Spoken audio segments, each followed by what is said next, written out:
ከ3 አስርት ዓመታት በላይ የእሳት አሩር ሲተፉ የነበሩ መሳሪያዎች ሊያዘቀዝቁ ወሰኑ። የቋንዲ ተራራዎችን መነሻ አድርገው ሀገር የመሆን ትልማቸውን ሊያሳኩ ዱር ቤት ያሉት የወቅቱ በረኸኞች የተመኟትን ሀገር በመካከለኛው ምስራቅ መፍጠር ባይችሉም ርዕዮተ ዓለማዊ መነሻቸው እሱ ነውና ለቱርክ የራስ ምታት መሆን በሶሪያና ኢራቅም ጡንቻቸውን ማሳየት ባለፉት ዓመታት ዋነኛ መገለጫቸው ሆኖ የዘለቀም ነበር።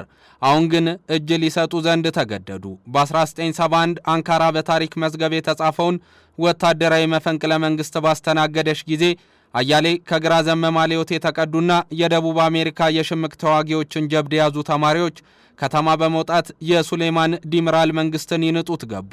የኋላ ኋላ እነዚህ ተማሪዎችና ተቋሙ አስነሺ ዜጎች የራሳችንን መብት እናስጠብቃለን፣ ጥያቄያችንም የሚመለሰው በብረት ትግል ነው፣ ሀገራችንንም እንመሰርታታለን ብለው አስበው ነበርና ይህንን ገናናና ባለም የትጥቅ ትግል ከሚታወቁ ሸማቂ ድርጅቶች ውስጥ አንዱ የሆነውን አቋቋሙ።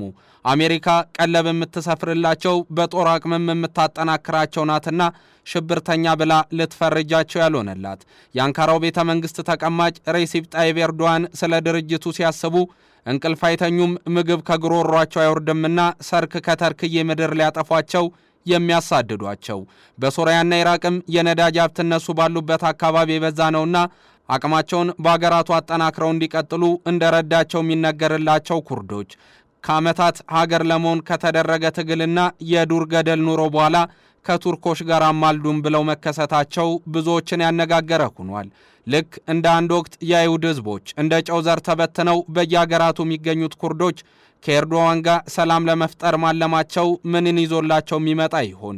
በእርግጥስ ይህ በዛ በችግር እየተናጠላለና ታሪካዊ ባላንጣነት ለሚፈራረቅበት ቀጠናስ ምን ይዞ የሚመጣ ነው የሚሉና መሰል ጉዳዮችን ባለም አቀፍ ትንታኔያችን ዳሰነዋል። አማኑኤል ጀንበሩ ነኝ። በእርግጥም የቀድሞ ዶናትና ሳምቡሳ ሻጭ የአሁኑ የኢስታንቡል ቤተ መንግስት ፕሬዚዳንት ሬሲፕ ጣይብ ኤርዶዋን እንደ አውሮፓውያን አቆጣጠር በ2016 የተቃጣባቸውን መፈንቅለ መንግስት ካከሸፉ ወዲህ ሁለተኛ ድላቸው ተደርጎ የተያዘላቸውን ወሳኝ የፖለቲካ ነጥብ ከሰሞኑ አስቆጥረዋል።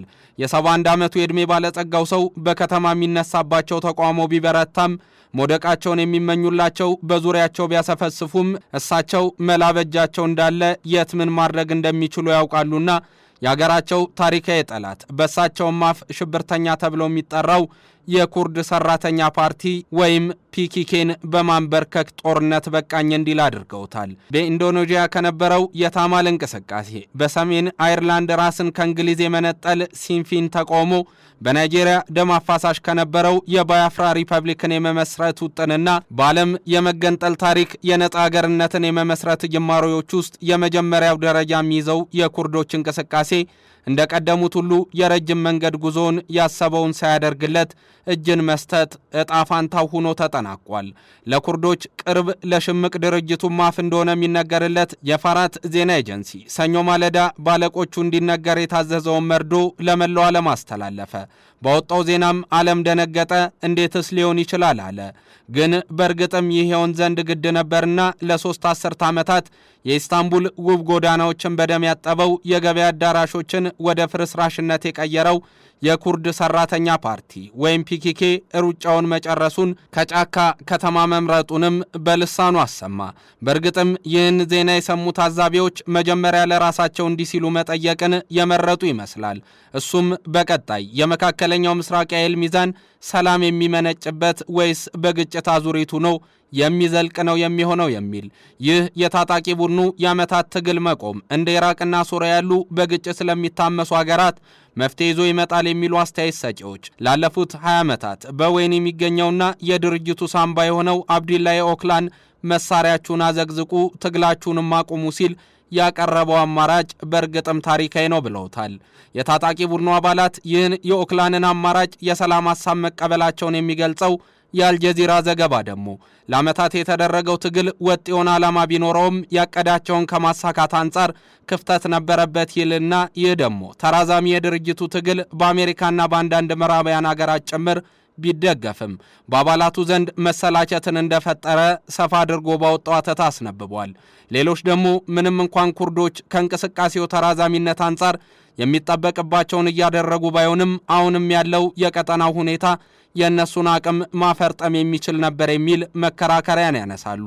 ያም ሆነ ይህ ግን ኩርዶች እጅ ሰጥተዋል። በእርግጥም እነሱ በሶስቱም ሀገራት ያላቸው ቁጥር እጅግኑ የበዛ ነበር። በኢራቅ የሚገኙት ኩርዶች እስከ 20% ይሆናሉ። በኢራቅ የሚኖሩ ኩርዶች መጠነኛ ነጻነት ያላቸው ቢመስሉም ነገር ግን የግፍ ገፈት ቀማሽ መሆናቸው አልቀረም። በ1946 እንደ አውሮፓውያን አቆጣጠር ቀደም ብሎ የነቃው ሙስጠፋ ባርዚኒ የኩርድ ዲሞክራሲያዊ ፓርቲ ኬዲፒን መሰረተ። ቆየት ብሎ በ1970 መጨረሻ የኢራቅ መንግስት አረቦችን ኩርዶች በሚበዙበት ስፍራ ማስፈር ጀመረ። በተለይም ኪርኩክ በተባለች የነዳጅ ሀብት ባለባት የኩርድ ከተማ ላይ አረቦችን እንደ ጉድ ማስፈሩንም ተያዘው። ኩርዶችም መፈናቀል ጀመሩ።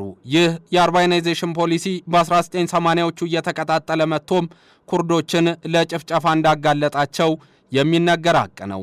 ከ1986 እስከ 1989 በሳዳም ሁሴን ዘመነ መንግስት በኢራቅ አሊ ሐሰን አልመጂድ በሚመራው አልአንፋል ተብሎ በተሰየመ ጭፍጨፋም ወደ 182000 የሚጠጉ ኩርዶች ሞተዋል። ወደ 3.5 ሚሊዮን የሚጠጋ የኩርድ ህዝብም እንደተፈናቀለ የታሪክ መዝገቦች ያስረዳሉ። በ1988 በሃላባጅ በመርዛማ ጋዝ ወደ 5000 የሚጠጋ የኩርድ ህዝብም አልቋል። በ1991 እንዲሁ ኢራቅ በኢራን ስትሸነፍ የባርዚኒ ልጅ መስዑድና የኩርዲስታን አረቦች ህብረት ፒዩኬ መሪ የነበረው ጃላል ጣላይባኒ የኩርድን አመጽ ወደፊት እየገፉ አመጡት። በዚህም ኬዲፒና ፒዩኬ አሜሪካ መር ከነበረው አመጽ ጋር ባናቱም ብዙ ቂሞች አላቸውና በመቀናጀት የሳዳምን መንግስት አሽመድምደው ገረሰሱት። ልክ እንደዚሁ በቱርክም ጫናው የከፋ ነበር። ኩርድ ብሎ መናገር አሁን ድረስ በህግ የሚያስቀጣ ነው። በኩርድ ቋንቋ መናገርም ሆነ መስፈን ወይም መዘመር በዛች ሀገር እንደ ነውር የሚታይ ወደ ዘብጥያም የሚያስወረውር ነው። ባህላዊ ልብስ መልበስ ፈጽሞ እንደዚሁ የሚታሰብ አይደለም። ይህ ህዝብ ሰላም አጣ እንጂ በሀብት የበለጸገ ምድር እንደነበረው ቢነገርም አሁን ላይ ስለሞቱት ዜጎቹ ስላሳለፋቸው የጭፍጨፋ ታሪኮች ብሎ ዓላማውን ያሳካ ዘንድ አልቻለምና ጫካ ለምኔ ብሏል።